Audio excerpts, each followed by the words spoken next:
he doesn't let his foot off the gas, Sal. I mean, some of his earlier fights. Some of his earlier and fights. He didn't use the body. I'm wondering if some of these rule changes are going to display. So there's a lot I'm looking forward to here in this fight here in a second. I'm going to go up to Dan Stash right now. Okay.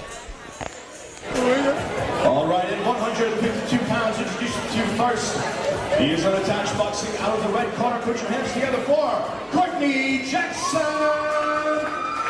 And his opponent, he is unattached as well, boxing out of the blue corner. Put your hands together for Samuel Valentine.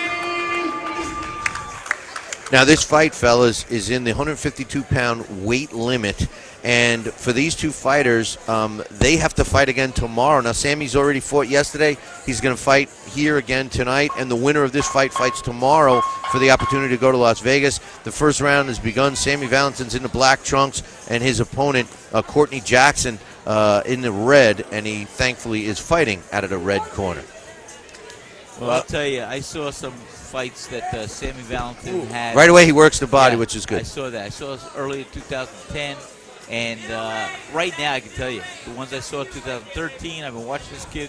He looks a lot better, a lot more improvement on just his defensive skills. And I watched early with that right hand. He used to slap with it. I want to see if he throws it straight tonight. Yeah, he's turning it over. It looks like he's turning it over. And, both of these guys seem to have some hand speed, Carl. Yeah. Yeah, but I'm wondering, Sal, are you talking about Valentin? Are you talking about? He's talking about Valentin. Yeah, I watched a couple of his fights. I heard about him years ago. And he had a beautiful 1-2. I think he's had over 150 fights. He's won the majority of those. And so he brings to the table some experience. But what I saw early on in his career, a hard time with that right hand. It was more of a slap. Here I already see he's trying to straighten out a little bit. He's got some more defensive skills right now. And he's definitely taking it to the body a little bit, and he's digging. I'm loving it. I'm loving it. I Hey, like listen, what I see. He He just landed a great body shot coming over the top. Two body shots before. And nice left follow-up. I'll tell you what, he's 100% improved from what I thought I saw him back in 2010. 161 amateur fights, 141 wins. He's won 8 Silver Gloves titles, 8 Junior Olympic state titles, 3 Silver Golden Glove titles, 3 Junior Olympic titles, etc., etc., etc. He's had a very successful career. This is one of these kids that we're looking at. You're not so much. You don't know how much more in the amateur ranks he could get. He does have a dream of fighting in the Olympics, but that's 2 years from now. You wonder if he really gains anything by waiting 2 more years. Well, I saw some of his bio. He had a goal to go to the 2012 Olympics, and it may not have come to fruition at that time, but. Again, he's getting up there and he's getting experience at some age, so he may consider to go to the next Olympics and hopefully have a successful professional career after that. Yeah, I'm thinking if he holds out to the gold medal or the Olympics in 2016. Well, from all the footage that I've seen of Hurricane Sammy Valentin, I have never seen him go to the body as much as he is in this fight. Bingo, I agree. And, he also, you're right, it seems like he's got a little more pop behind his punches. And, hey, listen, a word I could use is he seems a little more polished now than he did in some previous fights that I've seen. I'll tell you, I've been trained by some of the greatest trainers in the world, Richie Giacchetti, Don Turner, Johnny Torres, even Ali Stoltz. And let me tell you, these guys, one of the things that I learned a lot, especially from Don Turner and Richie Giacchetti, is staying in the pocket, firing the guns, and moving and slipping. Right. But that's what I see him doing right now. He's staying in the pocket, he's firing the guns, but he knows how to follow and punch in combinations. Each punch sets up another punch. And he's slipping punches, Carl. Because I saw some head movement. Is that a natural thing, or is that the trainer that we not? Well, his father's his trainer, and I think he works very hard. I think he works very hard. And here's the difference that Carl just mentioned. Is this innate talent and ability, or is this going to be learned? It can't be innate because we're seeing improvement right now. And it's not innate. So the thing is this. You have those God-given talents that are born and that are raised, that come to just a whole ability to fight, to slip punches, that have that whole that's athleticism. Arena. That's athleticism. And that's something we all got to love, admire, and respect. Unfortunately, I've yet to see that same type of qualifications come out of walking into a gym full of trainers. Second round here, fellas, of only 3 round I fight. like the guy that says using the jab. He's going to the body well. Well, Valentin's game, he's digging deep. Well, look, Well, I think they're staying right in the pocket. I They're think exchanging. I think Courtney Jackson's corner said, "Listen, you lost that round. lost that round. He's You're going to coming have out." to come out." And he's Exactly. fighting with a little bit of urgency here. And it's 3 rounds you got to have here. and let's see how Hurricane Sammy handles this. He seems poised. He's calm, and that's exactly what you want to see in a Bingo. young fighter. That's you the know, maturity level right That's there. right. He seems poised. Well, He's not you know- going to get it all emotional. You have to have a controlled sensibility, and whether it's rage, whatever your passion, whatever your fire is to the fuel. And right now he's showing a little bit of discipline, a little bit of composure. Both the fighters. I think this is a good fight. Yeah, no, it's a competitive It is. fight. I think that I think the first round went to Sammy Valentin. I think he won that fight. I think that, like I said, Courtney Jackson in the red trunks is coming out with some urgency, and I think it's working. Yeah. But I think what you guys were talking about in terms of natural abilities and innate athleticism and stuff is going to make the difference in this fight. And as far as a boxer is concerned, I see more of those skills in Sammy Valentin than I do of Courtney Jackson. Now, I don't know how many amateur fights Courtney Jackson He just has. landed a great sneak right hand to the solar plexus. It was very good. Beautiful. Good He's right trying to hand. come back. Yeah. Good right hand to the body. And sorry, Bill, I didn't mean to interrupt. and Courtney Jackson just landed a right did. hand that was But- that was not even defended. Both guys have slowed somewhat There you in go. the Beautiful second head round. movement. Yeah, beautiful head movement. I know And about that. again, we go back to the condition. It's no excuse. There's no excuse for lack thereof when No. you talk about conditioning. Nice follow with the hook off the jab. I love the digging double body. bodies. that. I love hooking to the body, both sides, and then coming Look at back that. up Right top. hook digging, left Ouch. hook digging. That hurt his right hand. These guys are doing a great job. Let me tell you, they're both staying in that pocket. They're both sizing up, firing those guns, and they're doing a great job. They're trying. Look at defensive skills right here too. Hands up, elbows in. They're just looking and manipulating and looking to leverage each other to land a blow. I'm glad to see them working the body because you figure they got the headgear on, so right off the bat, they could hurt their opponent easier in the body. Yeah. Now, is it safe to say that the blue headgear is the blue corner for those of us Yes. out there in I the think audience? that's it. Yeah, I that- think that- that's the- right that- there. I'll go on the. That's definite. Plus, I also know that in this fight, the red corner is wearing the red trunks. That's Courtney Jackson, and Hurricane Sammy Valentin is in the black trunks with the gold trim or yellow trim, however you want to look at Hey, it. may I add, the gloves also match the headgear. Yes, it does. and I think this is a really good fight. It is. I think this round is going to be a little tougher to score. Both fighters landed some shots. I just think that seeing the fights earlier and how the judges are scoring them, they are giving credit for body shots, and because of that, I think that Hurricane Sammy squeaked out that round. Although I think that Courtney Jackson started out very strong, with a sense of urgency that was like no doubt. But Sal, we got to give credit to Hurricane Sammy for being calm, cool, and collective in there because he didn't get riled up, No. and I thought he did a good job. He shows a lot of composure for a young fighter, and I think that may carry him a long way if he continues on the path.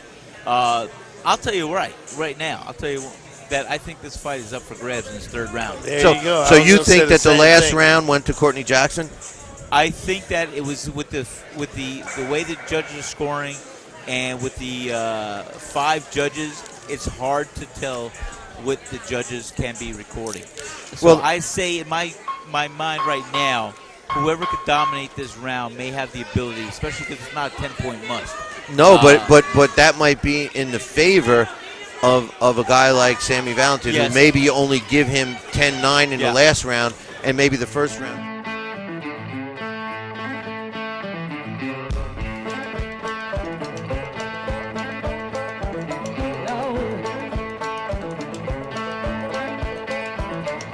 Long black limousine, won't you drive me home? I've been drinking here all night, and now I got to go. I only got $2. He said the ride ain't free, and if you got no money, you'll be riding on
drink, I start to think the bottle is my friend.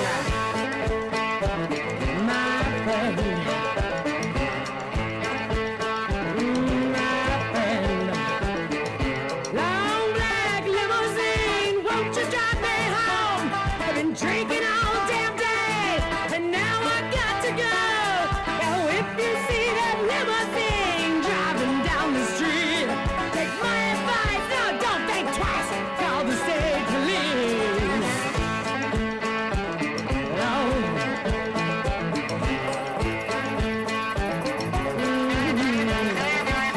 Well, take another drink, the next round is on me. Tequila, whiskey, beer, or gin. I don't care what you think, I'm getting drunk again, and it won't be long. No, it won't be long. No, it won't be long. No, it won't be long. No, it won't be long. Oh, take another drink. The next round is on me. Tequila, whiskey, beer, or gin. I don't care what you think, I'm getting drunk again, and it won't be long. No, it won't be long. No, it won't be long. No, it won't be long. No, it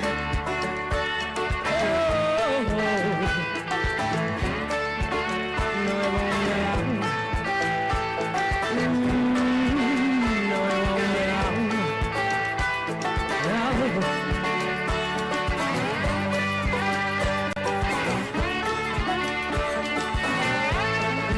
be long.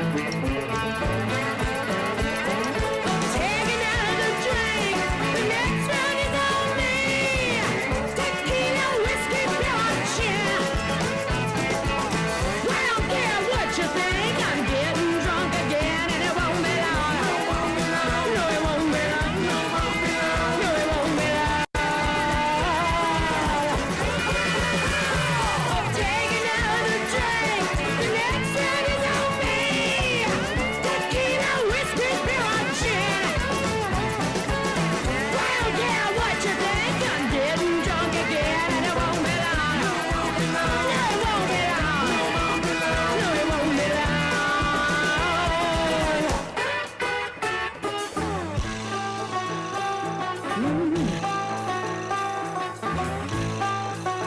be long. No, it won't be long.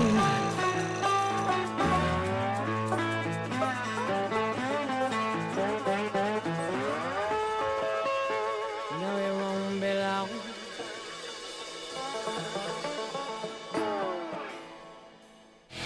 It's now time for Talkin' Boxing with Billy C.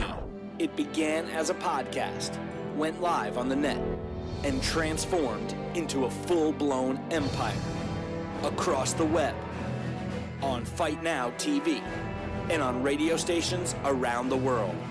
It's the only daily boxing talk radio show on the planet, hosted by the only guy with the balls to do it. Many have stepped into the ring. Many have tried to take the belt. And one by one, they've fallen. Another victim of the undisputed heavyweight champion of boxing talk radio. Talkin' Boxing with Billy C is on now. My style is impetuous, my defense is impregnable, and I'm just ferocious. I want your heart.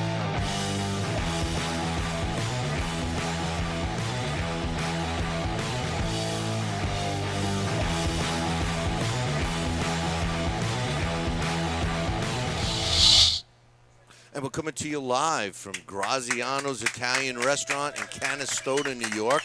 I'm Bill Calogero, and it's time for our Billy C's Hall of Fame Weekend Special, which is being brought to us by Sal's Neighborhood Pizzeria and Restaurante Italiano in St. Simon's Island, Georgia. Also, the Courtyard by Marriott in East Syracuse, New York.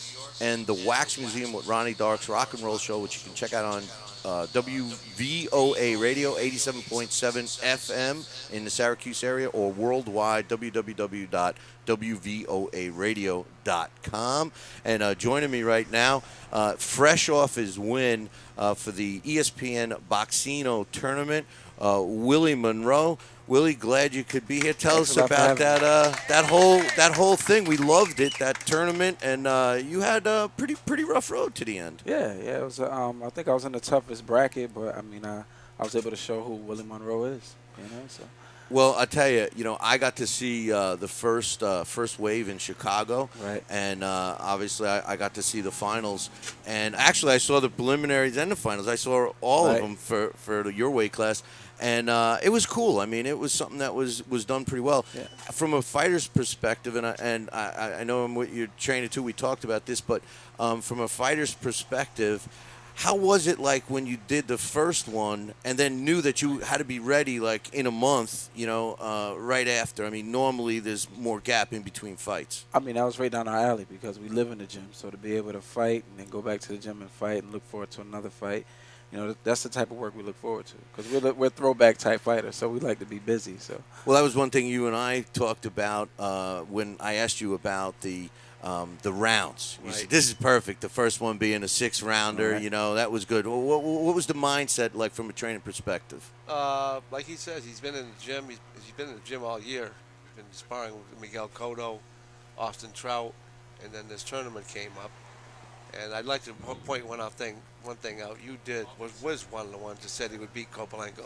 Well, I had a soft spot for Willie. I was going for him from day one, and when we were in Chicago, actually Adams, the kid you fought for the final, right. He was really the underdog of the whole thing because Yeah. I didn't expect him really. I mean, I know Daniel Edward was coming off of almost a 3-year layoff, Right. but I thought he had the experience. I thought he was going to win that fight. And Adams won that one, then he won the next one, and I knew that it was going to be like just a power guy. But your team had so much confidence in you. And tell us about the game plan going into that because I saw 2 different Willie Monroes from the actually 3 different Willie Monroes from the first one, and then the semifinals, and then the finals. Well, like I said, that's a testament to my boxing IQ. You know what I mean? Which a lot of fighters, especially young fighters, don't take pride in. You have your Andre Wards, your Floyd Mayweathers, your Bernard Hopkins. Those guys have high boxing IQs. So to be able to adjust to 3 different fighters and make those adjustments on a drop of a dime and execute, I mean, I think that says a lot. That's a huge testament to my boxing IQ. Well, you could say what you want about the boxing IQ, but another thing that he did, which Mr. Mayweather does not do, is you stood in there and you exchanged with Brandon Adams for the final. And one of the things that I really enjoyed in that fight was your and I know you didn't like it as much, but the against the ropes work that you did. Your punches were accurate; they were landing exactly where you wanted them to go. Tell us about that. Well, people don't understand. Like people see what they see on TV. When you're in the gym, you spar 12, 15 rounds. Sometimes you spar every other day. When you're in the ring, you only have those 6, 8, 10, 12 rounds to show what you really have. So it's hard to really pack everything in. And what people don't realize is I've been able to fight on the inside, the outside, be a counter puncher, any type of style. Because, like I said, that's a testament to my boxing IQ. But I actually went out on a limb and said, you know what, Teddy's talking too much. The crowd is talking too much about me being an outside fighter. Let me show them that I can bang on the inside.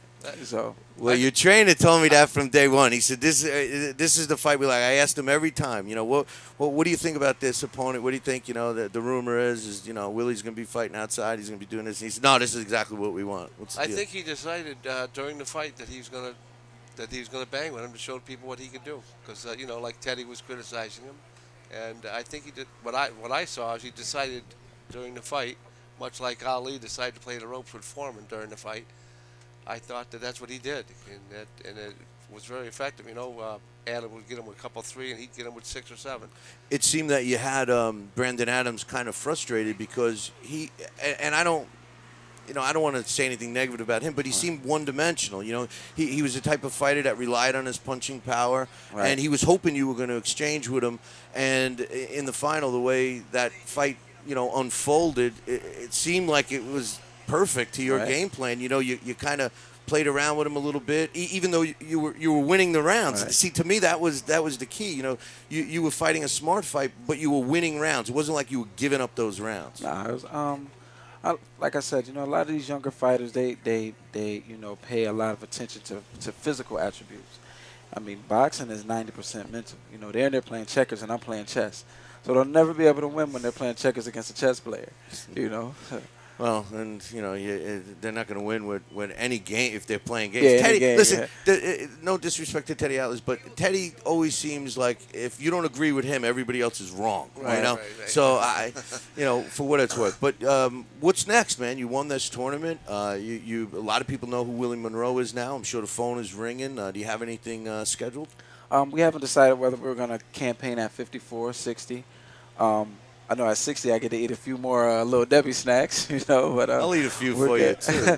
But we haven't decided which weight class we're going to campaign at. But I mean, like I said, my only interest at middleweight would be the top dogs, and that would probably be Triple G. I mean, like a lot of people are saying I'm nuts, but I think you got to be a little nuts to be successful in this business. So if I can't get Triple G, we'll probably go back down to 154. We talked about this, and it's great for you as a fighter. And this is my opinion. It's great for you as a fighter to want a guy that's regarded as one of the best in the division.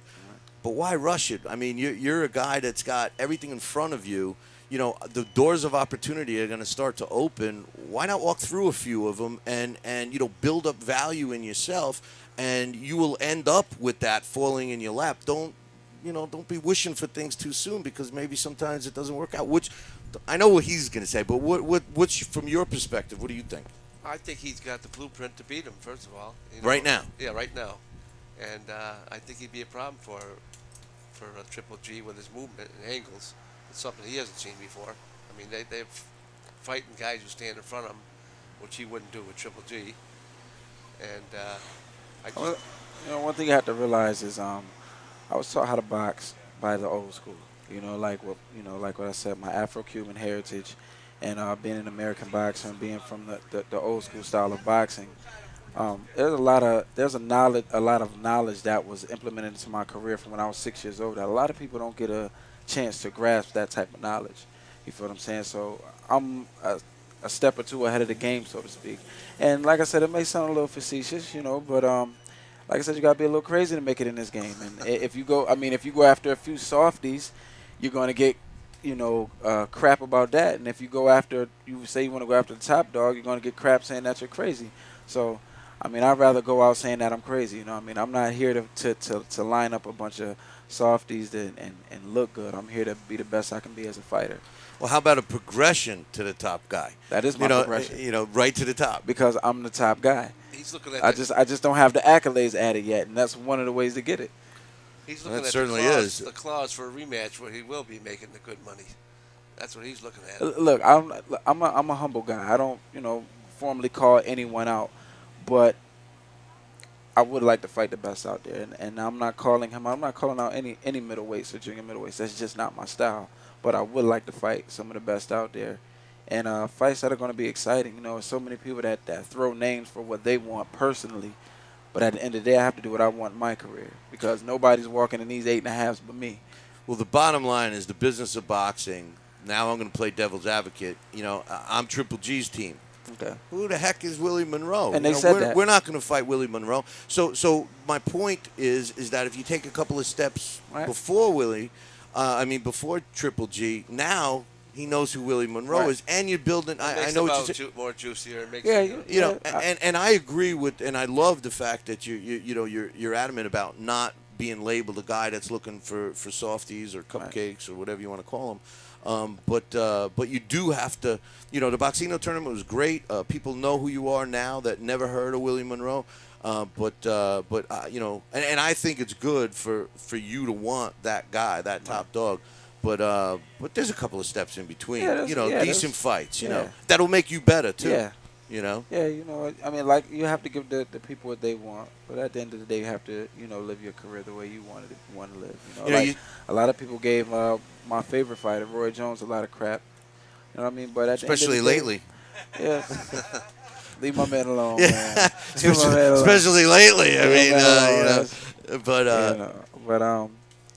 feel like sometimes you have to take chances in life and go ahead and make it exciting. You can't just be, like I said, there's so many softies out there I could fight, and there's so many guys I'm not going to get credit for fighting. And I'm not saying I need to fight him next, I'm just saying that's the pinnacle. That's where That's I'm your headed. goal. That's the direction I'm headed. Yeah, that's I mean, cool. whether I fight him next or whether I fight him in the next 5 fights, long as I can head in that direction to build some excitement, because we have to be real. No middleweights want to fight Triple G. He has an You aura know what I about mean? him, like He has exactly has an aura. Nobody wants to fight him. Nobody. And rightfully so. I mean, look at him. Well, but you have a middleweight that, I mean, whatever steps I have to take, and you have to be careful with saying whatever steps you have to take, because then people will make you go ring around the rosy, So, I mean, I'm a businessman too.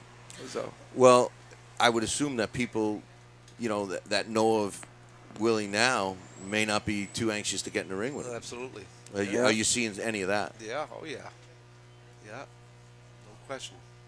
So opportunities that you might have had, they're out the window. Yeah, so you automatically.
When he laid out the names on this, and some of them, I mean, personally, I knew of you, and we knew of a couple other fighters, but some of the other fighters, no one knew of, and I think it was a good thing to introduce them to us and to see them perform, and like you said, they're all going to get some opportunities down the road as well. Exactly, it's a lot of unseen talent out there. So I mean, that opened up the doors for and they're talking about doing another boxing next year. And I mean, I think it's great. It puts guys in a position to where they have to show up, have to be ready, have to be good, and it brings excitement for the fans. I mean, the tournament lasted 4 months? It didn't drag on, that's for sure. So I mean, 83 days. Yeah, it created excitement. So it did create excitement. People were looking forward to the next bout. Yeah, no, I think it was a great thing, and I hope they keep doing it. And what I liked about it is that you have these fighters, so you get this pool of fighters that are going to be in this tournament, and then that's the only thing that was guaranteed. Once everybody knew, we knew that you had X amount of fighters, they're going to be competing, and then all of a sudden you don't get to say, oh, I don't want to fight him. You matched up with him. Right. I mean that had to be. That had to be tough from a training perspective. I mean, the fighter, I know you're gonna just follow what the team says, but yeah, I know, Rocky, you felt confident from day one. I mean, every time we talked, you were like, "Oh, this guy's perfect for Willie," and no matter what we said, well, wait a minute, it's not his style. Oh, no, this is perfect for Willie. I mean, why did you feel so confident? Obviously, you were right, but I mean, why did you? I just felt because I know his potential, and I knew if he's active, like I talked about activity, and kept him moving, 3 fights in 80-some days, I knew that he was going to be effective. And with the first fight, which I thought we got the tough bracket, I knew once he beat Monroe that he was going all the way. I knew the other fights. I knew Kopalenko would be an easier fight. Yeah, you said that. You said that, and no one picked that. But fighting Monroe in that little 16-foot ring in Chicago or Indiana, where he's from, and all the elements were against us. They tried to do us a little funny, but once he beat Monroe the way he did, handily, I knew he was on his way. I thought all he needed. I think all he thought he needed was that ring entrance. Yeah, that's right. Because when he came in, he had a pretty and I think that was that was his best part of that fight. I thought he was if Willie wasn't in the tournament, he would have won. I think. Monroe. Well, that's what made that tournament so good. I mean, everybody that thought who was going to win it, they were mistaken because it didn't work out that way. Right. But I thought the Kopalenko, he'd have a good time with Kopalenko. Yeah. So you said that one of your favorite fighters, Roy Jones Jr. It doesn't appear to me that you've tried to emulate his style. You don't fight with your hands down. I think you're pretty very technically sound fighter. Your hands are up all the time. It's something I love to see. Why is he your favorite fighter? He's my number one favorite fighter because he's an entertainer. He reminds me a lot of myself, you know what I mean? Outside of the ring, he's laid back, cool, calm, collected. And then inside of the ring is where he gets to perform at. And, we just have both of our personalities in and outside of the ring run parallel. But, I have a bunch of favorites. Him, Sugar Ray Leonard, Andre Ward, who's here today, who's here part of this event. Your Floyd Mayweathers is Andre Berto. It's a lot of guys I take from, The one thing you can see in me that you see in all of those fighters is speed and boxing IQ. And I look for the fighters that have high boxing IQ and speed, and that's the fighters I tune in. That's the fighters I tune into. And plus, Andre Ward sort of was like the closest thing to Roy Jones when I was coming up in the amateur. I used to watch him fight in the amateurs. I was a year Olympic class behind him, but I used to always say, man, that's the closest to Roy Jones. Like Kobe's the closest to Jordan, and Andre Ward is the closest to Roy Jones we're gonna get. So Roy, you got to give Roy credit. I mean, obviously, most of us think he's he shouldn't be fighting now, but the thing I give Roy credit for is taking challenges that other fighters don't take. Yeah. People will say, about the heavyweight when he became a heavyweight champ. He fought John Ruiz, and they discredit John Ruiz, but John Ruiz held a pretty distinctive record. I think in his last, and he beat Holyfield twice. This is pretty cool. I think it was his last 15 fights, 13 of them were against either champions or former world champions. Yeah, that was a big feat for Roy. So that wasn't like an easy fight for Roy. Coming back down to make weight, I think weakened him. I think it had something to do with that. I'm taking nothing away from Antonio. But that's a bad man to go up, to skip, to come from middleweight and go to super middleweight one time, and go to light heavyweight and unify everything. Then skip cruiserweight, go up to heavyweight, win a title, and then say, I'm going to come back down to light heavyweight and then win his light. That's a bad man right there. Listen, that's a bad man. I had him on my show after that, and he corrected me. I said the same thing you just said, and he said, wait a minute, you forgot to say that I'm the first guy that went from heavyweight and back down to light heavyweight to win the title in 100 years. Yeah. He was the first guy to do that. And I think he deserves the credit for that. Oh, yeah. He's offered a lot to boxing. How many times has somebody been in the gym and shot a quick left hook and be like, I just royed you? You know what I mean? I just Roy Jones. Yeah. So, Roy Jones is a definitive fighter, and to me, I think he's one of the baddest ever touched a pair of boxing gloves. Now, Rocky, you and I talked about historical things, without Willie and stuff like that, and from Europe. Now, I know this is a tough question, especially with Willie sitting right here, but how do you see him down the road? Obviously, he's a young fighter. We're looking at his future is wide open.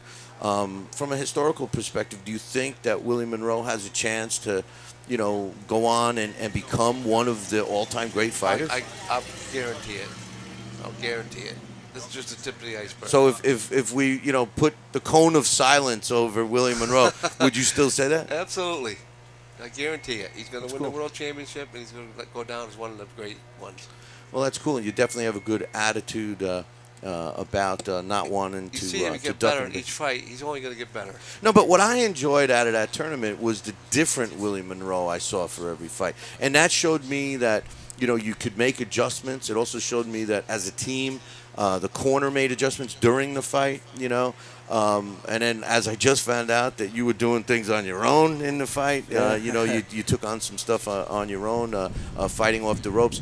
But when you did fight off the ropes, it wasn't like you were taking really punishment, because a lot of those fights, a lot of those punches you were blocking. Again, Adams, in my opinion, was a little one-dimensional. He was strong and all of that, but he wasn't as accurate. The counter-punching that you were able to.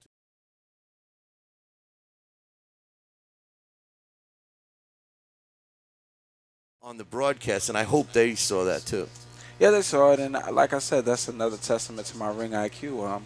If you notice, I didn't go to the ropes and start playing the ropes and fighting off the ropes until like the 7th and 8th round. So it almost is like a double whammy, because it's like not only is Willie Monroe fighting this game, he's fighting his game down the stretch where he could be tired.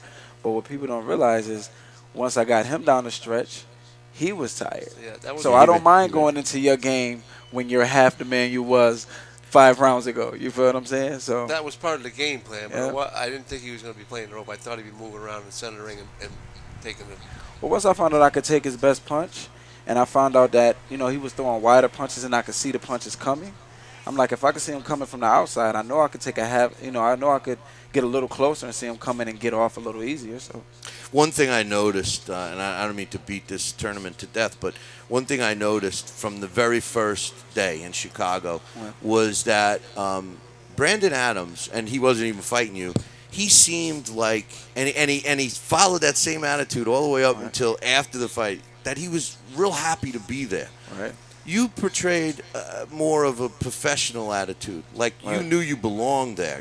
Being happy to be there and feeling you belong there is two different mindsets. That's right. I mean, that's just what I thought I saw. I mean, from a training perspective. You're a boxing man. You can see he's in there thinking. You can see his eyes. You see he's thinking.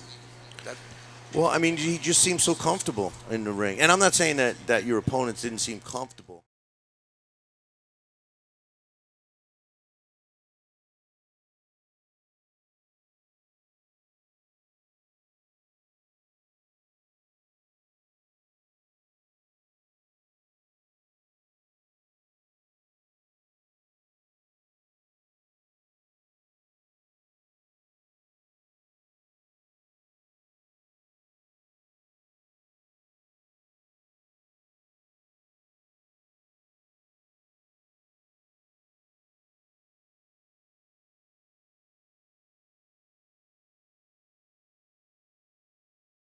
Scorecards they're crazy sometimes, And then he thinks that everybody else is wrong and they're corrupt and they're this and that because they don't agree with his scorecard. I mean, boxing is subjective. When I saw you after the fight, I went over to tell Teddy. I said, Teddy, you're batting 1,000. You're batting 1,000, so I was on him. Talk crap for the final too, because we need your attitude. Right. Hey, listen, we're going to take a break. Is there any final things you want to add? I'm just happy to be out here at this event. Everybody knows I'm a religious man, so God bless everybody. Keep walking right, and God willing, I'll be that world champion that everybody can say, hey, I got an autograph from him. I got a chance to chill with him. And I can come back on the show, right? That's right. Anytime. Okay. Hey, I was trying to get you on the show. I mean, he was supposed to call earlier, but this worked out great. Awesome. Willie, I wish you all the luck in the world. Thank you for having me. Got a good guy here, Rocky. Yes, sir, man. So we're going to take a short break. We'll be back.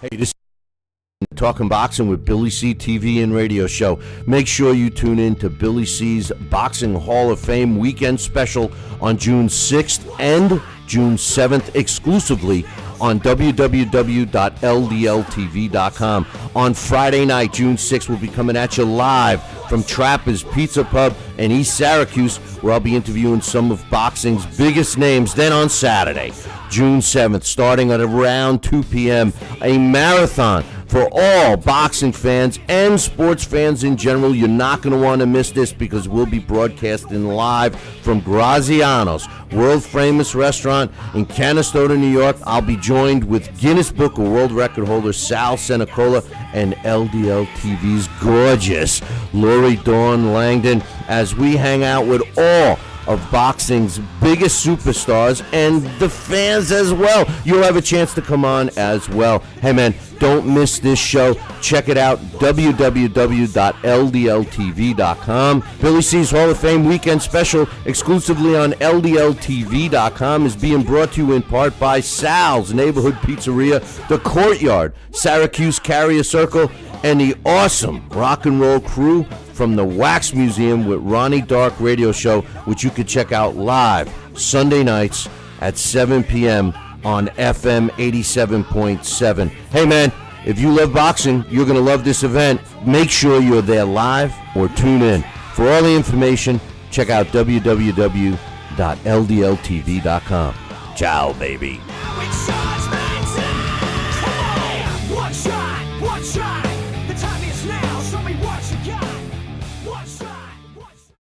Hey, this is Billy C. from the Talking Boxing with Billy C. TV and radio show. Make sure you tune in to Billy C.'s Boxing Hall of Fame weekend special on June 6th and June 7th exclusively on www.ldltv.com. On Friday night, June 6th, we'll be coming at you live from Trapper's Pizza Pub in East Syracuse, where I'll be interviewing some of boxing's biggest names. Then on Saturday, June 7th, starting at around 2 p.m., a marathon for all boxing fans and sports fans in general. You're not going to want to miss this because we'll be broadcasting live from Graziano's world-famous restaurant in Canastota, New York. I'll be joined with Guinness Book of World Record holder Sal Senecola and LDL TV's gorgeous Lori Dawn Langdon as we hang out with all of boxing's biggest superstars and the fans as well. You'll have a chance to come on as well. Hey, man,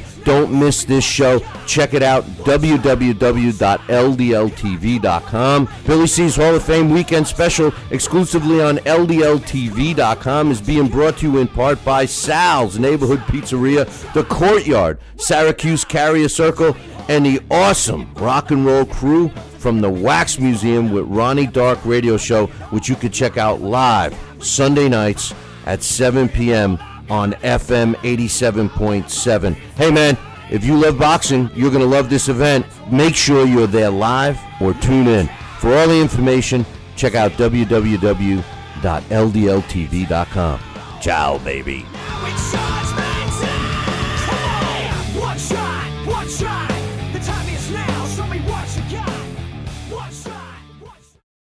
Hey, this is Billy C. from the Talking Boxing with Billy C. TV and radio show. Make sure you tune in to Billy C.'s Boxing Hall of Fame weekend special on June 6th and June 7th exclusively on www.ldltv.com. On Friday night, June 6th, we'll be coming at you live from Trapper's Pizza Pub in East Syracuse, where I'll be interviewing some of boxing's biggest names. Then on Saturday, June 7th, starting at around 2 p.m., a marathon for all boxing fans and sports fans in general. You're not going to want to miss this because we'll be broadcasting live from Graziano's world-famous restaurant in Canastota, New York. I'll be joined with Guinness Book of World Record holder Sal Senecola and LDL TV's gorgeous Lori Dawn Langdon as we hang out with all of boxing's biggest superstars and the fans as well. You'll have a chance to come on as well. Hey, man,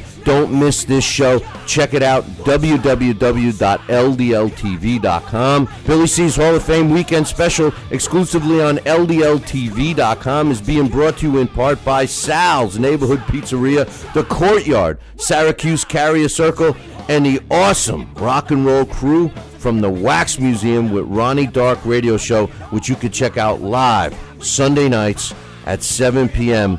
on FM 87.7. Hey, man, if you love boxing, you're going to love this event. Make sure you're there live or tune in. For all the information, check out www.ldltv.com. Ciao, baby. One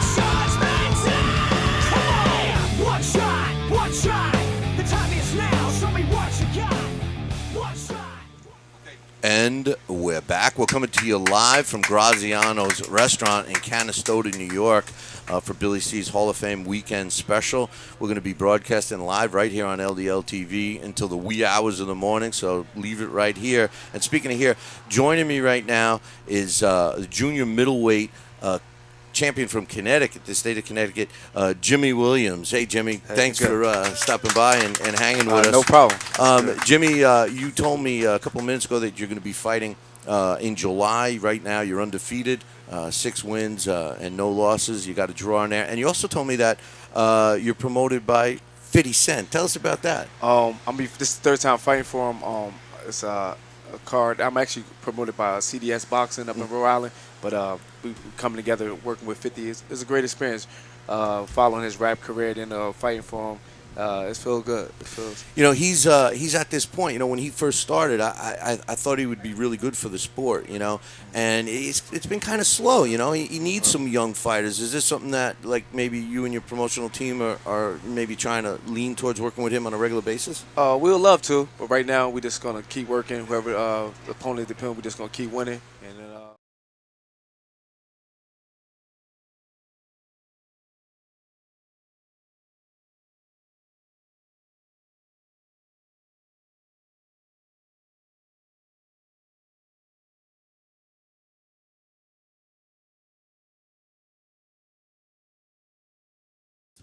You're fighting in Foxwoods next week. I guess your promotional team is doing a pretty good job. Tell us about that, man. my first fight was on NBC.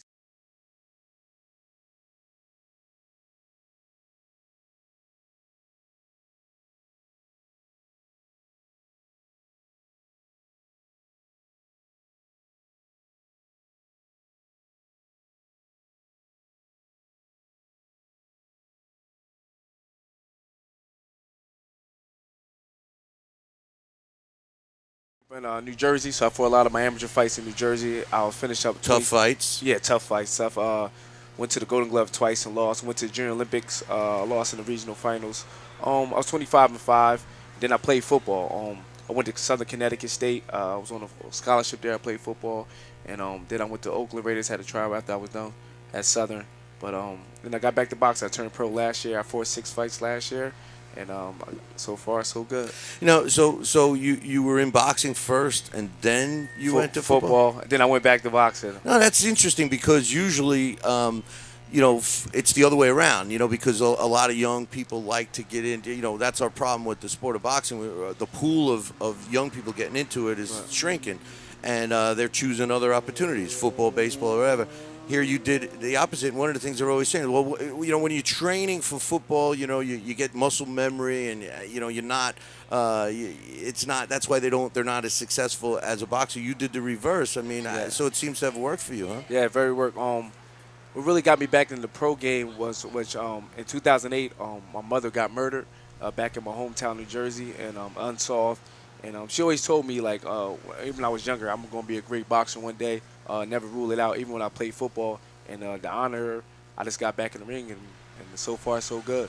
I've been devoting I've been faithful to the sport. I've been giving everything I got because I know I got to make my mom proud.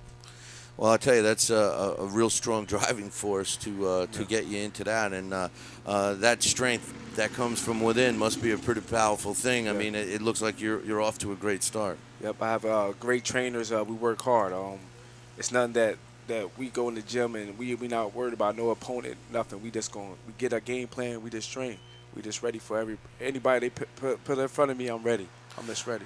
What? Obviously, I know the answer to this. I'm going to ask you what your goals are for the sport of boxing. I mean, do you have a progression? I mean, I know you would eventually want to be a world champion and maybe even someday find your stats and picture over across the street. But do you have a game plan? Definitely want to be a world champion and hopefully in the Hall of Fame. But one thing through this whole mission now, I just want to inspire others. Never give up, no matter what you're going through in life. That's you have something to stay focused and things that happen. No matter what, just say your prayers and believe in God and things will work out. Just stay focused though. I tell you what, I think that you're a great role model because I wanna hear more fighters tell me that kind of stuff. I'm glad you're sitting with us right now. To be honest with you, Thank you. Do you have any favorite fighters? I mean, are you a fan of the sport? I like Floyd Mayweather, Hammer and Hank London. I like everybody, because everybody.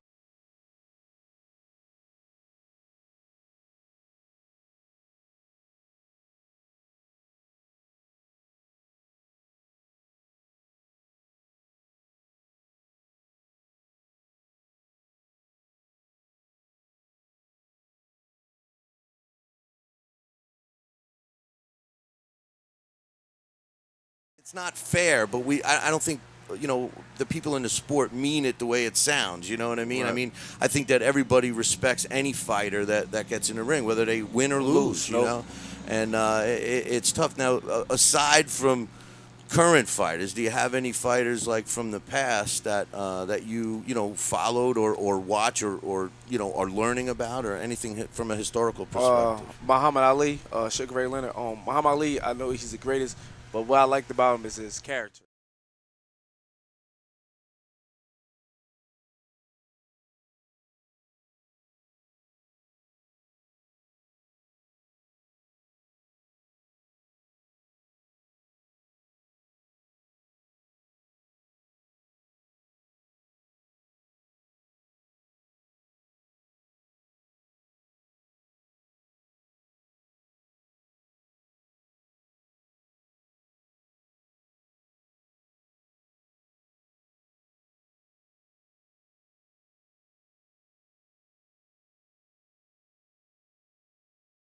I mean, you sound like you're talking like you have all this wisdom, like you're a 40-year-old. But you're pretty good.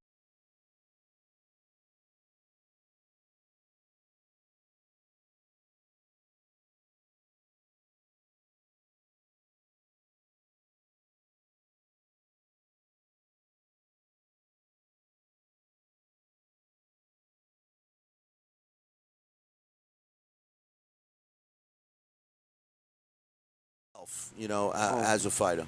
As a boxer, I'm everything's off my jab. I got power in both hands, and I really think I could do it all. If I can stand there and brawl, I can stand there and box. But I'm still learning. I'm young in my career. I'm going on with my 8th fight, so I'm still at time. But I feel like I can do it all. Whatever got to get the job done in the ring, I'm going to get it done. One thing I noticed with a lot of young fighters of today is that it seems a lot of younger fighters have abandoned, a couple of basic things that have put most of those guys in the Hall of Fame, and that's, head movement and defensive abilities and stuff. Is that something that you try to work on? I try to get hit less as possible. Use my reach to my advantage. Use my jab. Use my punches, and that's it. Because I feel like you're in the sport, but you're not in the sport to get hit a lot. Eventually, when it's all said and done, you want to still talk. You want to be to your fans. So I try to keep my head moving all the time and just try to take less punishment as possible. And what about body work? Oh yeah, gotta love the body because that's how you break a guy down. He can be moving all his head on, but the body never go nowhere. So I'm practicing a lot of body work. Well, we just got unplugged here. But anyway, I just wanted to thank you for coming on, and I wish you all the luck in the world. And I hope when we get done here, I'm going to give you my contact information. Stay in touch. Good luck on that. Now you're fighting on that on 50 Cent's birthday bash, right? Yep. It's my second time fighting. Last year I fought on it. Success. I won 4-round fight. Now I'm back again, and I'm ready to show them that I'm ready. It's another year, new me, and it's going to put on a great show for my fans in Connecticut. Well, Jimmie Williams, junior middleweight, Connecticut champion, thanks for coming on. Thank you so much. Good luck in the future, Thank my you. man. I Inspirational kid, man. I love it. you. Hey, listen, we're going to take a short break. We'll be back in 2. Hey, this is Billy C. from the Talkin' Boxing with Billy C. TV and radio show. Make sure you tune in to Billy C.'s Boxing Hall of Fame weekend special on June 6th and June 7th exclusively on www.ldltv.com. On Friday night, June 6th, we'll be coming at you live from Trapper's Pizza Pub in East Syracuse, where I'll be interviewing some of boxing's biggest names. Then on Saturday, June 7th, starting at around 2 p.m., a marathon for all boxing fans and sports fans in general. You're not going to want to miss this because we'll be broadcasting live from Graziano's world-famous restaurant in Canastota, New York. I'll be joined with Guinness Book of World Record holder Sal Senecola and LDL TV's gorgeous Lori Dawn Langdon as we hang out with all of boxing's biggest superstars and the fans as well. You'll have a chance to come on as well. Hey, man, don't miss this show. Check it out, www.ldltv.com. Billy C's Hall of Fame Weekend Special, exclusively on ldltv.com, is being brought to you in part by Sal's Neighborhood Pizzeria, The Courtyard, Syracuse Carrier Circle, and the awesome rock and roll crew from the Wax Museum with Ronnie Dark Radio Show, which you can check out live Sunday nights at 7 p.m. on FM 87.7. Hey, man, if you love boxing, you're going to love this event. Make sure you're there live or tune in. For all the information, check out www.ldltv.com. Ciao, baby.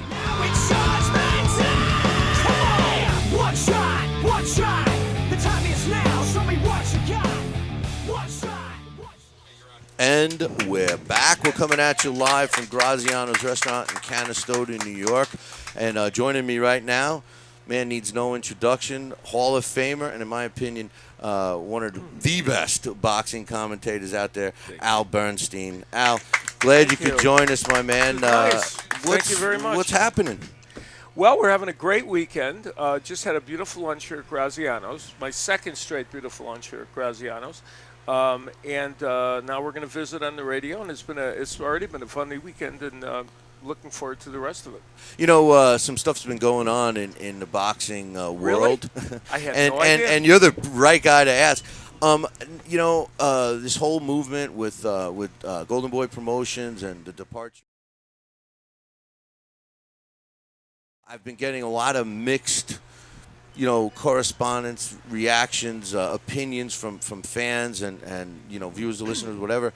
And some think it's bad, some think it's good. I actually think it might work out. Some people were saying, oh, well, this is the end of the Cold War. And I'm saying, well, it might be another dimension of the Cold War.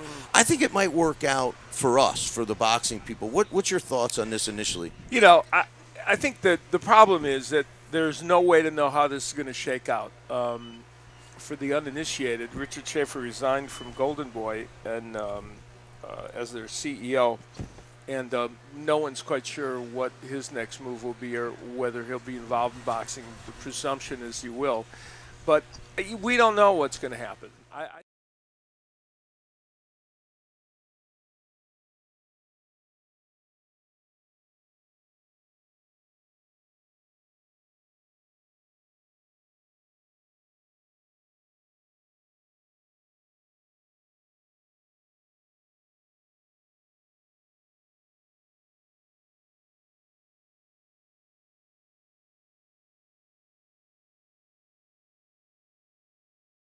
I think if somebody sat down and said to you, yeah, this is how it's going to go, I think they'd be guessing. You're right that it seems like it's a cloud, but it might also be, the other side of the coin. That, it has been kind of dragged on a little bit, and we've heard this, and one side says, oh, everything's fine. The other side says, no, it's not. And it's almost like a sigh of relief because, I got a chance to see him yesterday, and he seemed very happy. Do you think like maybe some pressure is lifted? Maybe the real pressure hasn't started yet, but you think the initial part of it might be off? Maybe. I mean, I'm just going by how I think it would affect me if I was, and maybe he's different. I don't know that you'd want to be asked about that for 3 days leading up to it. I just think your point's well taken, and I think at a certain point, probably that the impasse that he reached with Richard Schaefer was something that was probably weighing on him, but I don't know that he would want this moment to have it. And it didn't really, it did in a way get decided for him and for Golden Boy because Schaefer left, but it really didn't quite all play itself out yet. Now, do you think, like, in my opinion, I think the more top promoters we have that are that level, that Golden Boy.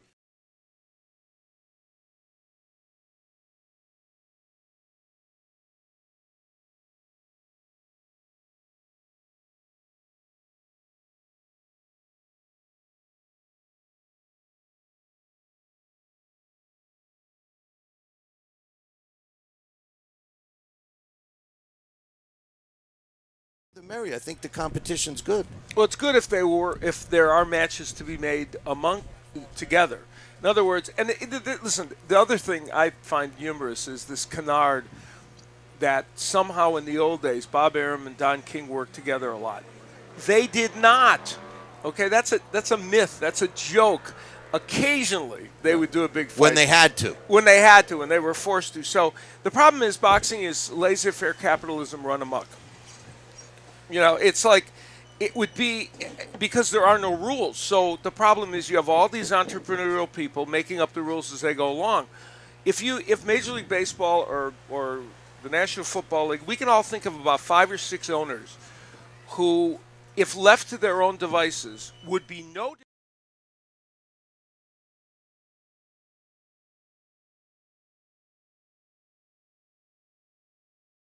The one difference, and you're right, you know, that there is a misconception that they work together more than they really did. But it seemed that when the paths had to cross for that fight that we had to see, they got it done. Sometimes, yeah. They put their differences aside and they all made their money and they they did what they had to do, which is something that at least to this point has not taken place. It hasn't taken place in recent years with Golden Boy and Topper. No. Now, again, depending on how this all shakes out, Oscar De La Hoya has already indicated whatever his company ends up being with Golden Boy, he wants to do business with Arum, and we'll see what happens. Well, only time will tell on that one. Yeah, it'd be interesting to see. Again, it is so new, and there's pieces of the puzzle and certain components that haven't been sorted out yet, so we won't know. Now, as far as Oscar, being inducted tomorrow in the Hall of Fame, we've been talking a lot about him, and I like that in Hall of Fames you wait 5 years. It gives you a chance to digest their career and really, take a look at it deep. And, when you look at Oscar's career, I mean, this guy is clearly an all-time great. He's never ducked anybody. He's had some great performances. I mean, obviously you've been involved with his fights before and stuff. Sure. I mean, what's your overall opinion as a whole for Oscar De La Hoya? He's a superb fighter. He's won at many different weight divisions.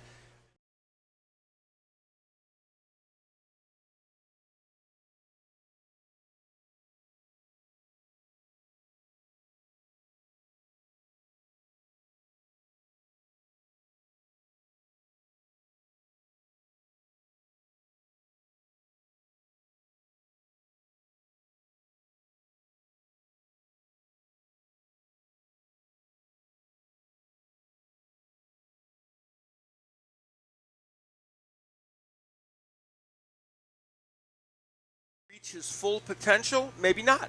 Maybe not. But some of it may have been hand issues. Some of it may have been business issues. Some of it may have been changing trainers. More often than Madonna changed boyfriends. Could be anything. But Oscar De La Hoya was a terrific fighter who deserves to go in the Hall of Fame.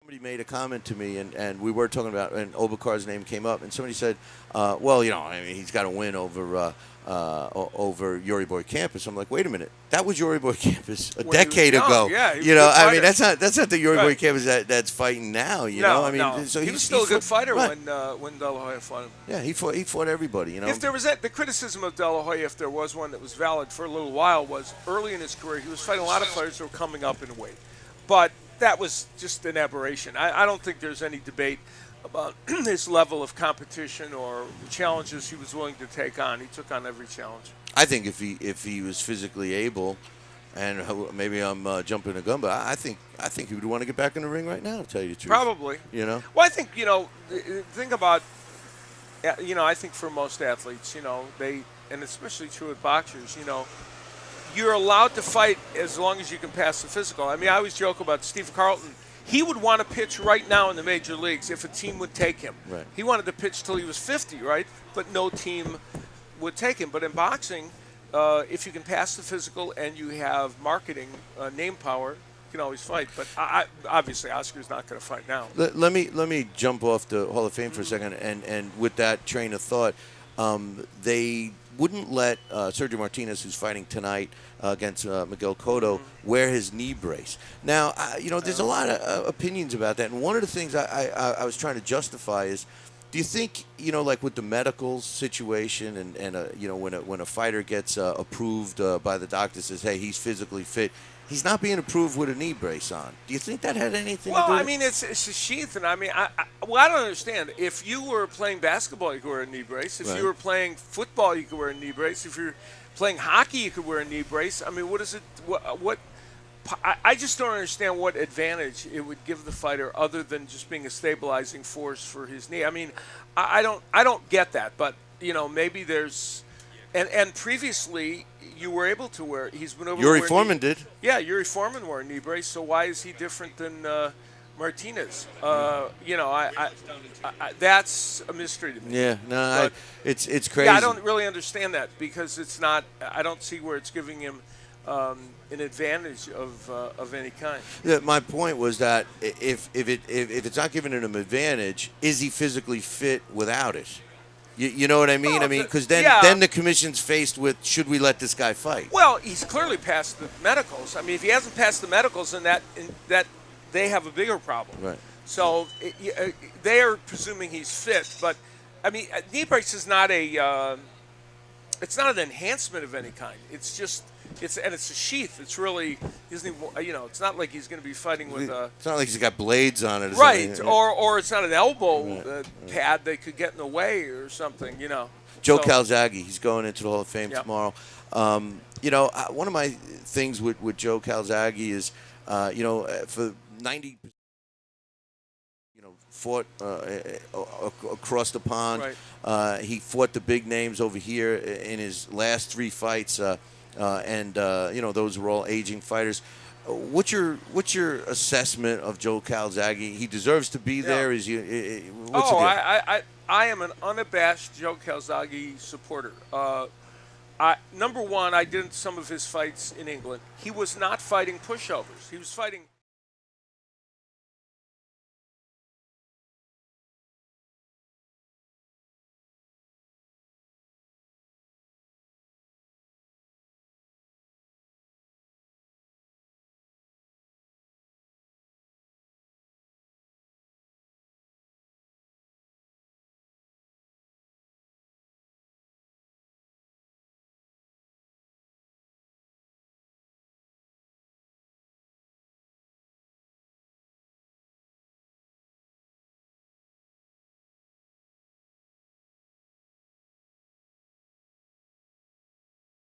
I'm wrong at least 50% of the time. I never thought Jeff Lacey was going to beat Joe Calzaghe. I'd done his fights. He's a good fighter, but he had defensive issues, and I knew Joe Calzaghe knew what he was doing. So he beats Jeff Lacey. He beats, other people fight Omar Sheikha and nobody yells at him, but he fights Omar Sheikha when he was still a good fighter, and people are giving him a hard time. I think he fought good competition. He beat Hopkins. Maybe he was aging, but Hopkins is still beating light heavyweights of note. No, he beat him a while ago. So I just think Joe, and he's undefeated, which is almost impossible to do in your career. I think Joe Calzaghe was a spectacular fighter. And one of the 2 or 3 best 168-pounders of all.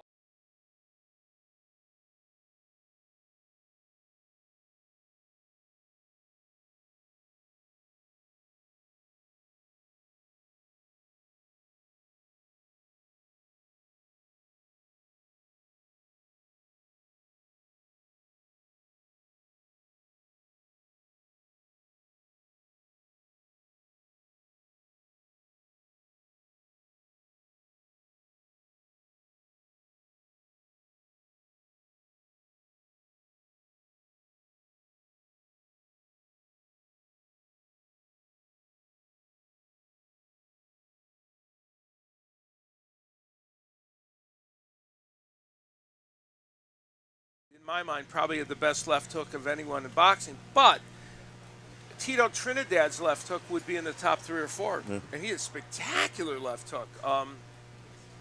And it was a great punch, and he was a wonderful fighter, and trained by his father for the whole time of his career, who he paid tribute to last night. And among the many iconic Puerto Rican fighters, you can make the case Tito Trinidad might be right there at the top. You mentioned the Carl Froch, George Groves fight, and the 80,000 people in attendance, and something that we've been talking about. And that's what I love about the boxing scene in Europe, specifically in England. They draw 80,000 people. Yeah. We here in the United States, everybody's all hung up on the pay-per-view numbers and everything else, and, putting the total gross aside and everything else.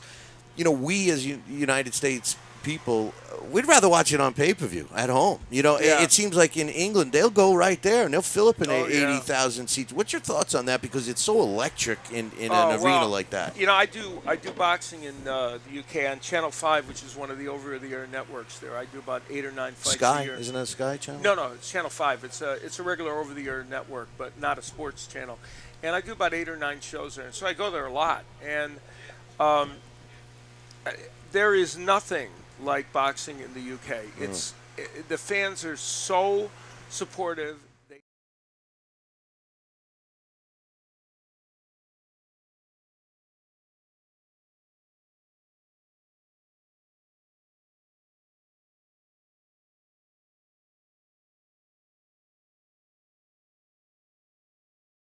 For us, but also for the fighters. Is it possible to get that here in the States? You can get it on occasion. We had 38,000 people in San Antonio when Canelo fought Austin Trout.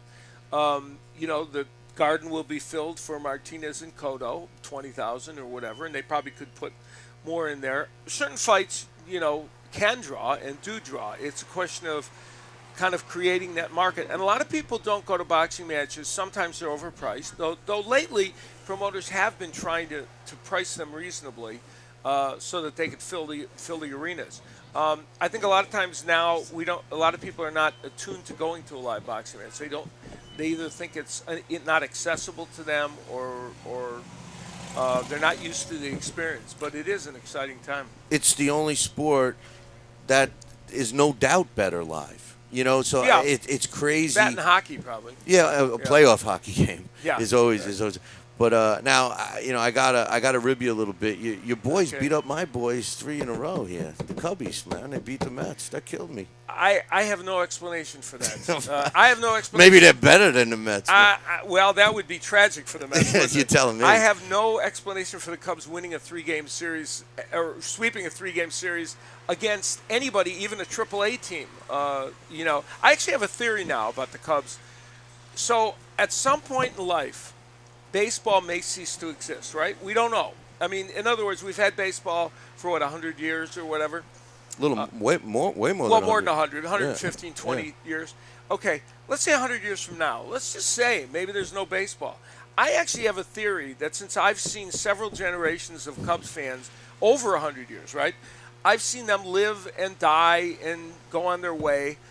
I actually believe it's possible for the Cubs to never win a World Series ever, because I think baseball could go away before they win a World Series. It could be. What do you think? I mean, that is possible. Yeah, we have an Illinois guy here. Oh, well, let me tell you something, sir. We're getting security to guy. This gentleman says he's a season ticket holder for the Cardinals. Where is security when we need it? Where's the Graziano security guard to get him out of here? And you're dressed in red, too. Those Cardinal fans. I don't have to put up. You're not paying me anything. I'm getting paid nothing. Hey, listen, I'm a Mets fan. Here. You think I like the Cardinals? Come on, I'm a Mets fan. Clearly you're the root of all evil, sir. I don't mean to make this personal. Hitting on the Mets, but every time that is amazing. It is actually ridiculous because the Cubs are in a position to sweep no one now.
so harmless. I mean, you got me every time I think of the Cubs. I think of you. Well, there you go. Because we're always. It's. I mean, they are the only people that truly hate the Cubs are Chicago White Sox fans.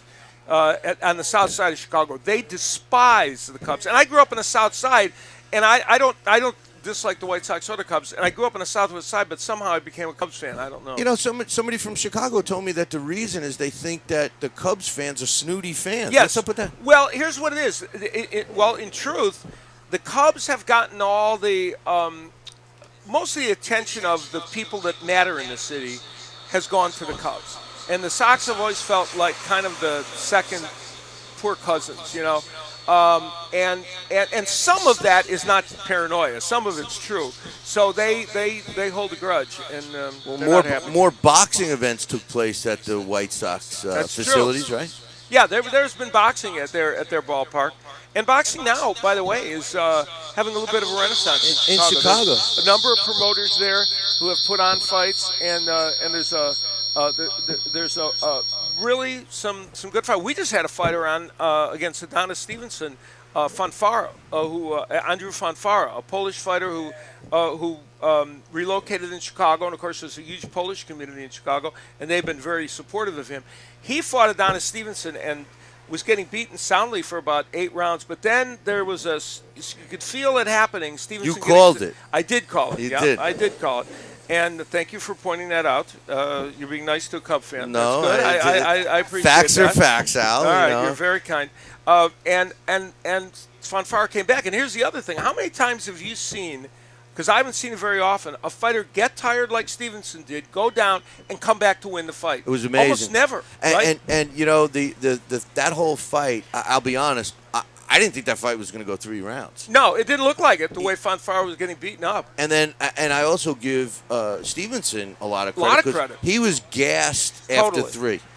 And then because he was huffing and puffing after 3 rounds. Then he was still winning though in all those rounds. But about then round 6 or 7 he started. But after the knockdown, that woke him up. He seemed like he got. Did they give him oxygen or something? He was re-energized, and he did very well in the latter part of the fight. But it looked for all the world. That was very exciting. And so Fanfara is part of that resurgent boxing scene in Chicago.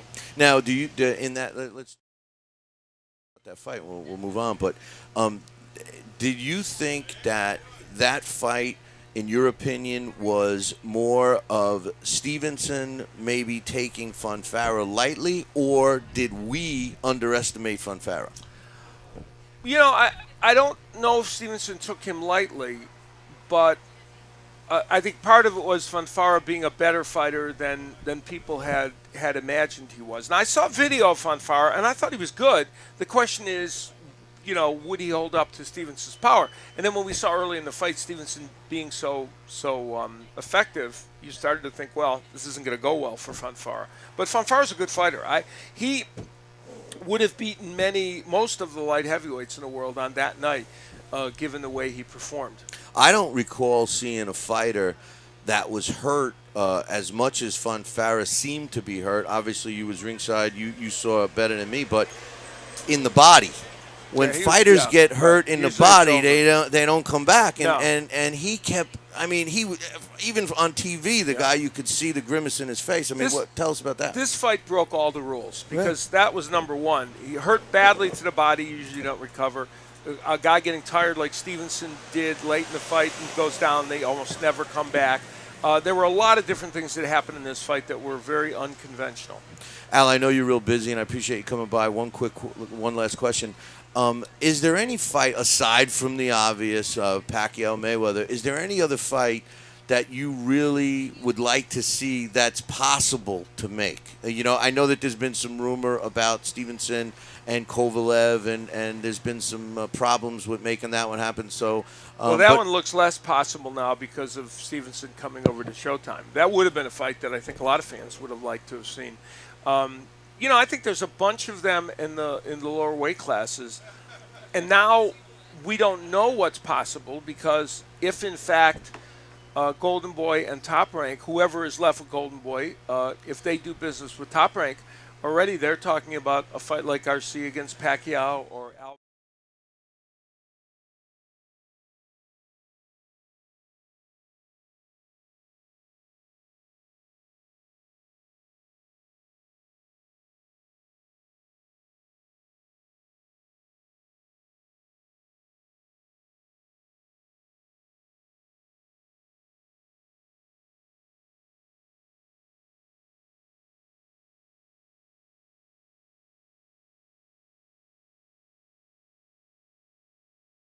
the Pacquiao-Mayweather fight not being made, and this is especially due to the general press that covers boxing on an occasional basis, it makes it look as if boxing hasn't made good matches in the last 2 years.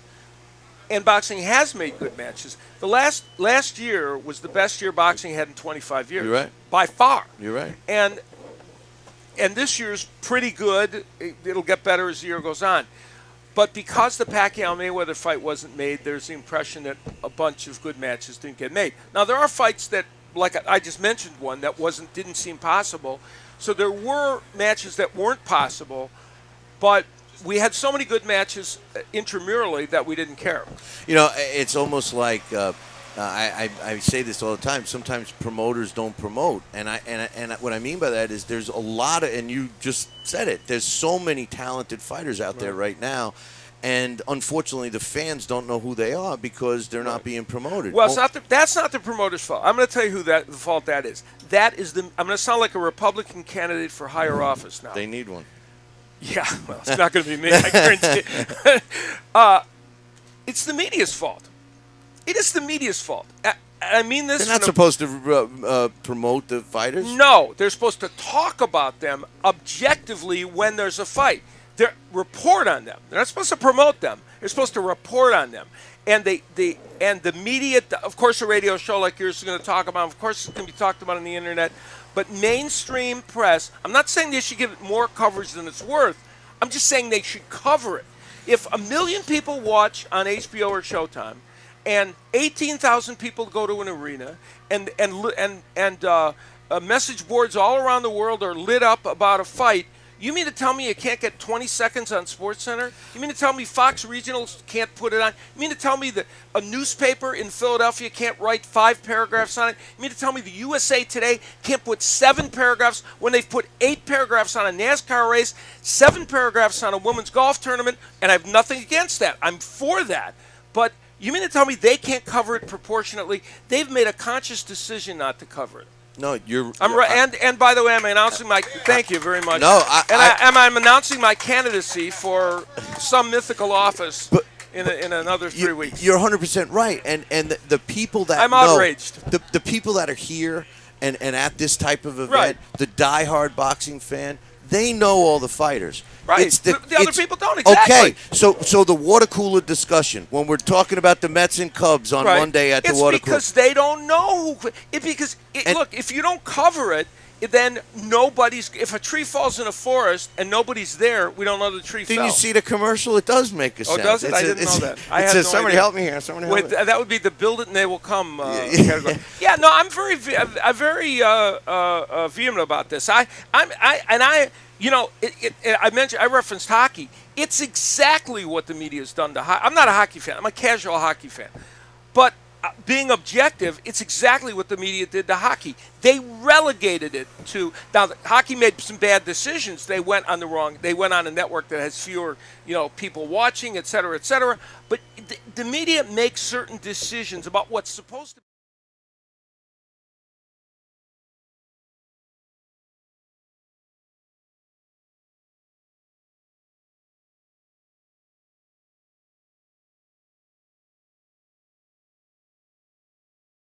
Charged with ripping my former network here, but even when they bought the Stavern Areola fight, put it on a Saturday night, here it was, a heavyweight championship fight that now is available to people not on Showtime or HBO, bigger universe.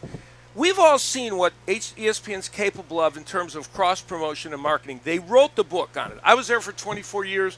I saw it firsthand. They're geniuses. They did none of that for the Stavern Areola fight. They did the bare minimum after they paid $500,000 for this fight, which is absurd. They did the bare minimum and ended up with 800,000 homes. That could have gotten 800,000 homes on Showtime or on HBO. Should have gotten 3 million on ESPN. It's interesting you say that because at the end of last year, it looked like ESPN was actually like they were going to kick boxing to the curb. NBC took a step, and then all of a sudden they kick off 2015. They seem to have more viewer pleasing things on their weekly show and all of this stuff, and then they get the Stavern Areola fight, and I said, well, obviously I was wrong about that. They seem like they're into it, but then when you look at it the way you just point out, they're not. They're doing it half. Right. Half-assed. Well, it's always been. I was there for 24 years, and other than the beginning portion, when ESPN was, I was there in 1980, essentially when it kicked off. Early in the when we had the Top Rank Boxing series there, their interest in boxing was, it literally was the flagship show that they had. Everything else was, monster trucks and curling. So it was, poker, yeah. But they over the years they've had a strange love-hate relationship with boxing that they've never psychically figured out. And the Areola, to me, the Stavern Areola fight was the classic example of it, because it just was, they have a certain view of it. And they're not the only ones that are guilty of it. It's just that they set the tone for sports coverage in America.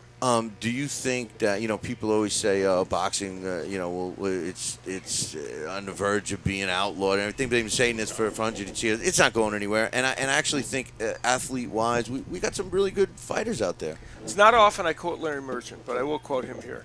He said once that boxing, nobody will ever kill boxing and nobody will ever save it.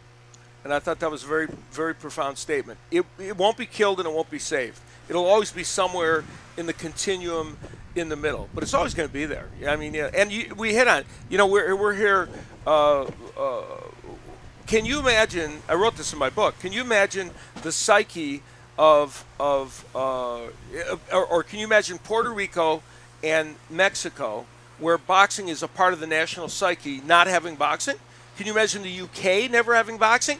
Even in the United States, where boxing's more of a niche sport, can you imagine it not existing? And the reason I joked about baseball not existing, baseball has a bigger chance of not existing as a pro sport than boxing in 100 years. Why? Because of the salaries, because of the structure of the game. Boxing, all it takes is 10 promoters to figure out a way to make X amount of dollars, and they'll put on some boxing. Now, of course, it may be a little more of a niche sport, but it'll always be there.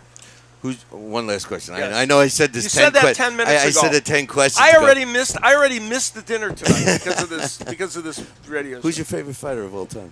Sugar Ray Robinson. Yeah, me too. Yeah. My man Austin's got a question for Austin, you. go ahead.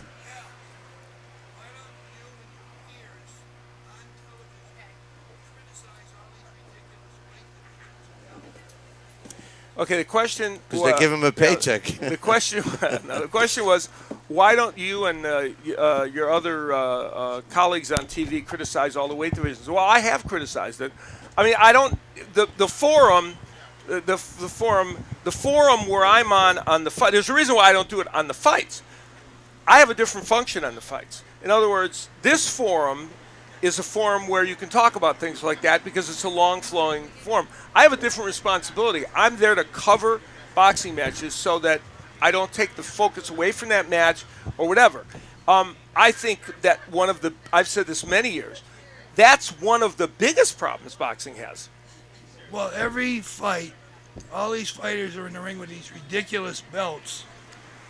And if somehow, if the TV networks just refuse to recognize the WBC, they'd cease to exist. Well, but it wouldn't. Right, but it wouldn't. They would still have those fights. No, they wouldn't cease to exist. We don't either. We don't glorify them or not glorify them. We simply say it's for that title. Now, in the old days, television. Here's how television is to blame for it, because in the old days when boxing was on the afternoon fights on the over-the-air networks, ABC, CBS, NBC. They wanted championship fights, so they asked for championship fights, and they allowed all these organizations to spring up. That was how it started. Yeah.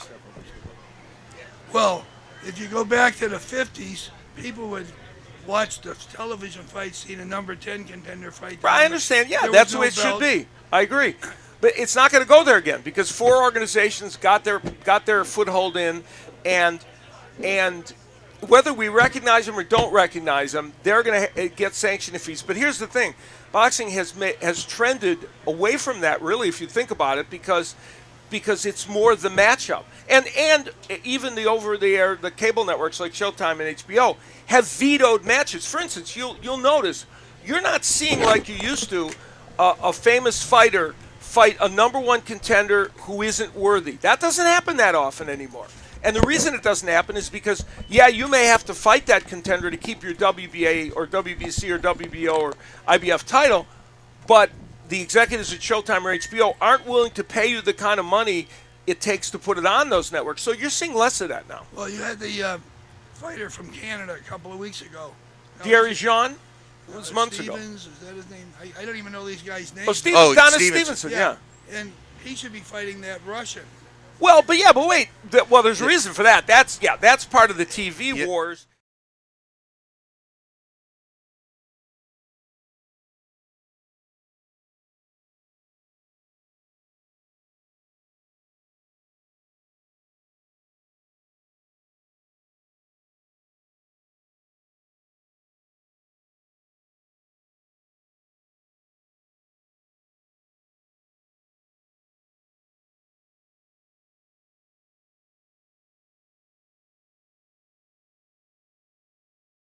Right, we are stuck. The networks can't say, "Hey, that's it. We're not going to recognize." Well, they can. I mean, it's not going to work. Yeah, I mean, you could say, and we don't go overboard on them. But here's the thing. But here's what I do say, and I'm not looking at this through rose-colored glasses. With all that, the last 20 months in boxing have produced dozens and dozens and dozens and dozens of great matchups. So.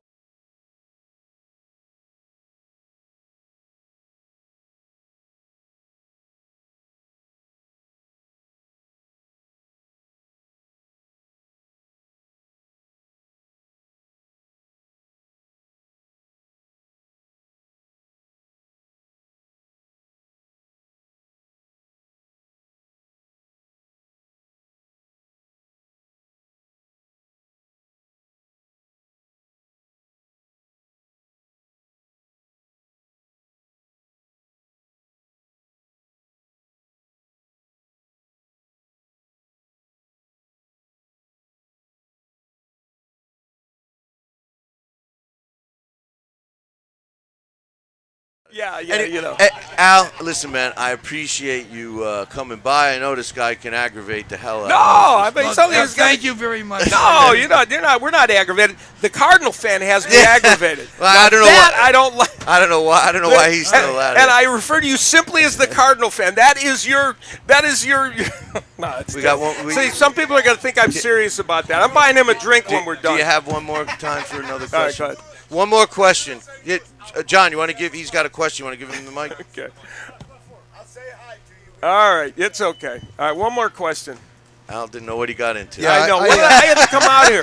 Where's your assistant that came in and dragged me out here? Well, that's why we sent her in to get you. Yeah, where is she? I was jaunty, jolly eating lunch. I'm not going to get a nap in. Go ahead. Hi, Al. Yeah, I work for a few Yes, websites. I I know come you to the do. boxing matches, and I write about the fighters, who they are, and cover it from And the internet, and without the internet, by the way, boxing would have a It brought it big back. problem. It brought it back.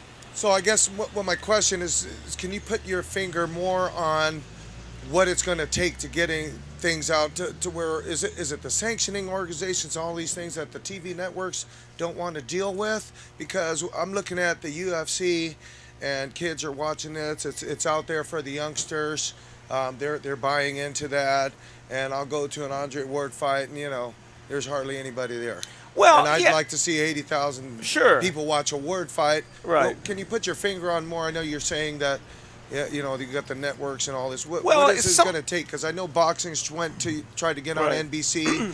Where are we going with this? Where's it going to end up? And Well, I don't think I am one of those people that thinks that MMA, mixed martial arts, and boxing can coexist under a big combat sports tent and be okay with each other. I don't think it's one or the other.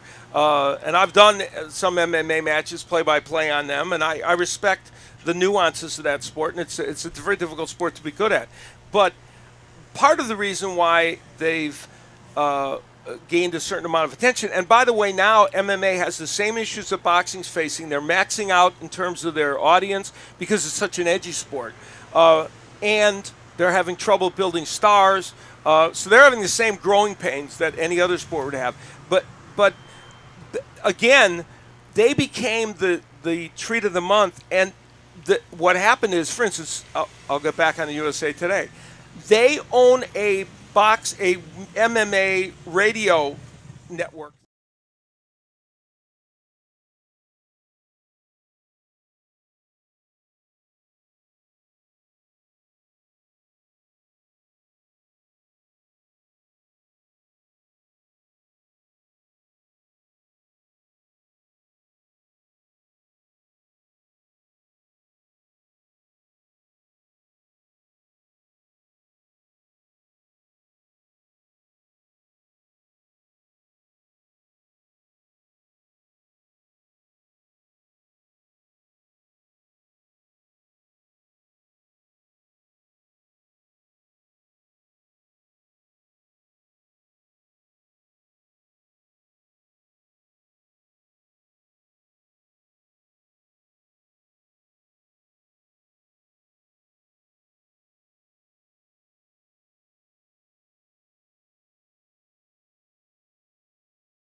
The frittatas, and there's more of a single solitary source to Right. to Well, that deal helps with. them. That helps them when it's like any sport, whether it's baseball, football, basketball. Boxing's the only one where you don't have one single One league. source. Yeah, I mean that's when UFC bought out Strikeforce when they were doing it.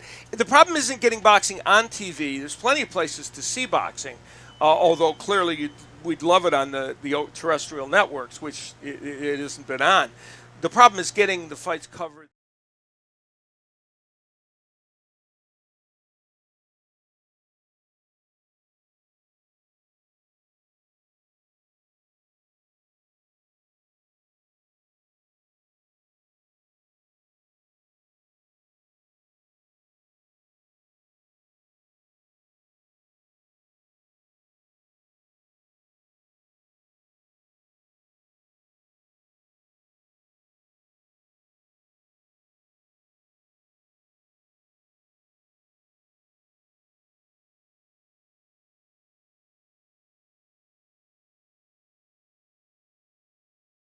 It's a rub. It's Can a I new snort rub. this or You- what?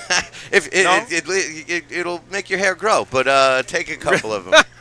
I could use that in the front. It's a little bit. I You hear wouldn't you. understand that problem. No, of course, I but- would. It's good, but No, Al, I very appreciate it. very my nice man. to be. And I'll come back the next time and we'll discuss nuclear disarmament. Well, no, we'll see how the. We Mets solved and- all these we'll- problems. We'll see how the Mets and Cubs are doing. Let's discuss that. Yes, and we're not going to mention that other team that we mentioned before. It No, starts I with can't a C, no. and it has many fans. But Can we agree that we both don't like those guys? yeah, we don't. And you know And what's him. you know what's galling about the Cardinals? Here's what's galling about them, and then I'm going to go. They're always good. They never have a rebuilding year. They have an like the amazing Yankees. organization. They're the it's the farm system. It's even when they change general managers, they change managers, they change ownership even. It doesn't matter. They're always good. That's disgusting. It's a lack of a curse that we have to deal with. That's right. All right. All right. Al, thank you I'm very gonna much, go. my man. See you guys. All right. Bye. Hey, we're going to take a break. We'll be right back.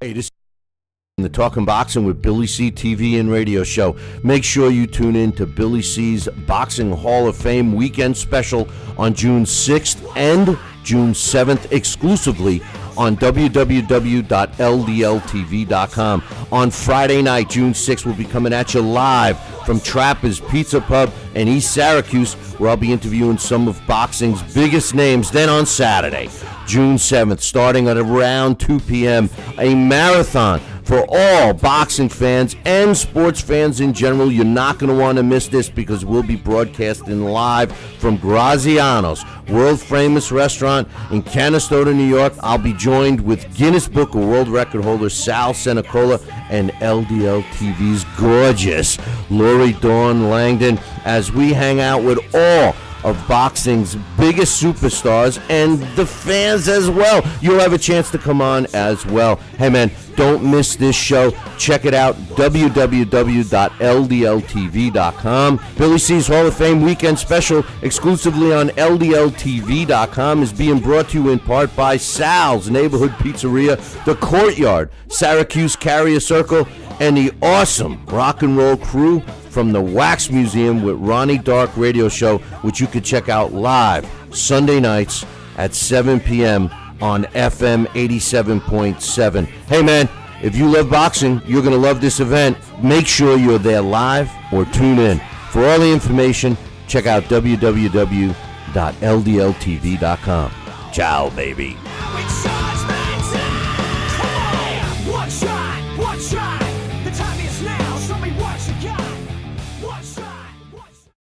Hey, this is Billy C. from the Talking Boxing with Billy C. TV and radio show. Make sure you tune in to Billy C.'s Boxing Hall of Fame Weekend Special on June 6th and June 7th exclusively on www.ldltv.com. On Friday night, June 6th, we'll be coming at you live from Trapper's Pizza Pub in East Syracuse, where I'll be interviewing some of boxing's biggest names. Then on Saturday, June 7th, starting at around 2 p.m., a marathon for all boxing fans and sports fans in general. You're not going to want to miss this because we'll be broadcasting live from Graziano's world-famous restaurant in Canastota, New York. I'll be joined with Guinness Book of World Record holder Sal Senecola and LDL TV's gorgeous Lori Dawn Langdon as we hang out with all of boxing's biggest superstars and the fans as well. You'll have a chance to come on as well. Hey, man, don't miss this show. Check it out, www.ldltv.com. Billy C's Hall of Fame Weekend Special exclusively on ldltv.com is being brought to you in part by Sal's Neighborhood Pizzeria, The Courtyard, Syracuse Carrier Circle, and the awesome rock and roll crew from the Wax Museum with Ronnie Dark Radio Show, which you can check out live Sunday nights at 7 p.m. on FM 87.7. Hey, man, if you love boxing, you're going to love this event. Make sure you're there live or tune in. For all the information, check out www.ldltv.com. Ciao, baby.